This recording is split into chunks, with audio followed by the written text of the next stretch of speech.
business case, který ty popisuješ, neuvěřitelný sci-fi, co teďka probírá. Aby si to lidi mohli představit, tak dokážeš nějak představit, jako v jaký firmě seš a jaký věci tam vytváříš? Jo, tak u nás ve firmě MatchHype děláme řešení na automatizovanou tvorbu sportovních videí. Automaticky generujeme trailery na zápasy, přehledy toho, kdo hrál s kým, jaké byly výsledky, jaké jsou formy týmu, co nás čeká tento týden ve sportu.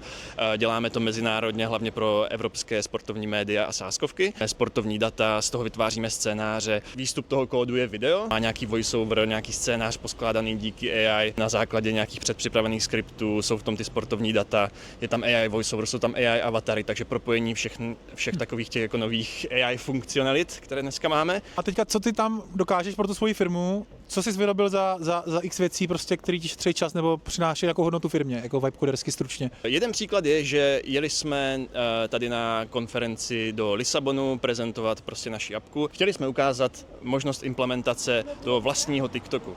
Takže jsme chtěli vlastně feed, videí, nekonečný scroll, včetně sekce komentářů, včetně uživatelských profilů, lajkování, komentování a takhle. A vlastně zjistili jsme, že to by byl super způsob, jak na té konferenci nemluvit o nápadu, ale ukázat to finální řešení. Takže jsme udělali si celou tu aplikaci, udělali jsme si takový modul, který vyhodnocoval zajímavost těch videí, podle nich seřazoval. Udělali jsme si publikum AI avatarů, kteří vygenerovali své AI komentáře, kteří reagovali na to, co se dělo v tom videu, aby to prostě bylo jako relevantní demo.